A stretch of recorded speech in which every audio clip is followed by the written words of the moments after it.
எல்லோருக்கும் வணக்கம். Welcome to Fathima சமையல் விலாக்ஸ். இன்னைக்கு நம்ம என்ன செய்ய போறோம் அப்படின்னா, முருங்கைக்கீரை வச்சு ஒரு சூப்பரா ஒரு அருமையான ஒரு ரசம் வைக்க போறேங்க. 5 மினிட்ஸ்ல இது செஞ்சிடலாம். வாங்க எப்படி செய்யறதுன்னு பார்க்கலாம்.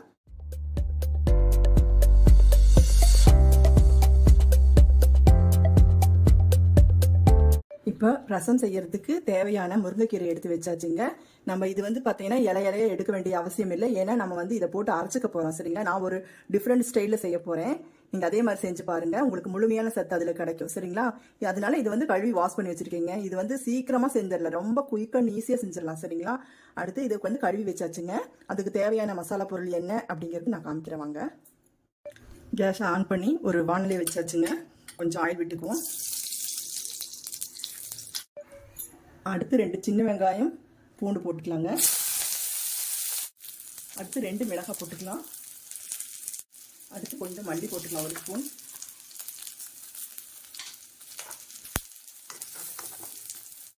அடுத்து மிளகு 1/2 ஸ்பூன், சீரகம் 1/2 ஸ்பூன் வதக்குவோம். கருவேப்பிலை கொஞ்சமாக புளி வாஷ் பண்ணியிருக்கீங்க. அடுத்து ஒரு தக்காளி நல்லா கட் பண்ணியிருக்கேங்க, இதையும் அதில் போட்டு வதக்கிக்கணும். அடுத்து பாருங்க, பெருங்காய தூள் கொஞ்சம். இது ஆறட்டுங்க. ஆறினோடனே நம்ம வந்து மிக்சி ஜாரில் போட்டு அரைச்சிக்க போகிறோம். அரைக்கிறத காமிக்கிறேன். சரிங்களா? பாருங்க, நம்ம வறுத்த பொருளெல்லாம் நம்ம மிக்சி ஜாரில் சேர்த்தாச்சுங்க. இதை அரைச்சிக்குவோம். பாருங்க, இப்படி குறைப்பாக அரைச்சா போதுங்க. ஏன்னா அடுத்து நம்ம என்ன செய்ய போகிறோம் அப்படின்னா, நம்ம இந்த கீரை இருக்குது பார்த்தீங்களா, இதையும் அது கூடயே போட்டு கொஞ்சம் அரைச்சிக்க போகிறோங்க. ரொம்ப நைஸ் பேஸ்ட்டாக வேண்டாம், ஓரளவுக்கு அரைஞ்சா போதுங்க. இது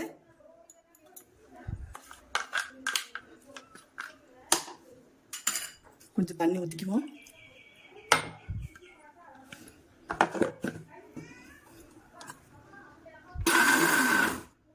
அடுத்து பார்த்தீங்கன்னா, இது அப்படியே வந்து ஒரு பவுலில் போட்டுக்கலாங்க. போட்டுட்டு நம்ம தண்ணி ஊற்றி தேவையான அளவு தண்ணி ஊற்றி மிக்ஸ் பண்ண போகிறோம். அடுத்து பாருங்க, நான் கொஞ்சம் மஞ்சள் தூள் போடலை, மஞ்சள் தூள் போட்டுக்கலாம் கொஞ்சம். இதுலேயே போட்டு மிக்ஸ் பண்ணிக்கலாம். இது அப்படியே கலந்துக்குவோம். கலந்துட்டு நம்ம இப்போ என்ன செய்ய போகிறோம் அப்படின்னா, ஏன்னா இது நம்ம சூப்பு மாதிரி குடிக்க போகிறோம் இல்லைங்களா, ரசம் நம்ம குடிக்க போகிறோம். அதனால இதை வந்து அப்படியே ஃபில்டர் பண்ணிக்கலாம்.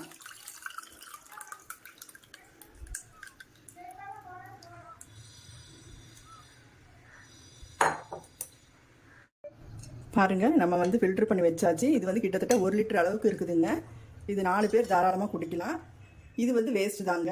வேஸ்ட்டுன்னா நான் எதுக்காக இப்படி வந்து நான் பண்ணியிருக்கேன் அப்படின்னா, கொஞ்சம் குயிக்காக நீங்கள் செய்யணும் அப்படின்னா இந்த மாதிரி பண்ணிக்கலாம். சரிங்களா? ஏன்னா நம்ம வந்து அந்த குச்சி இதோட காம்போட தானே போட்டு அரைச்சிருக்கிறோம். நம்ம அதனால இதை சாப்பிட முடியாது. என்னடா இதில் இப்படி இவ்வளோ வேஸ்ட் போயிருக்கே, இதில் என்ன சத்து இருக்க போகுது, இது எல்லாம் எடுத்துட்டாங்கன்னு நினைக்க வேண்டாம். சரிங்களா? ஏன்னா நம்ம நல்லா புழிஞ்சு எடுத்துட்டோம். இதனுடைய முழுமையான சத்தெல்லாம் வந்து நம்ம தண்ணியில் தான் இருக்க போகுது. சரிங்களா? அதனால இது வந்து வேஸ்ட்டு தான். சரிங்களா? ஏன்னா குச்சியோட போட்டிருக்கோம்.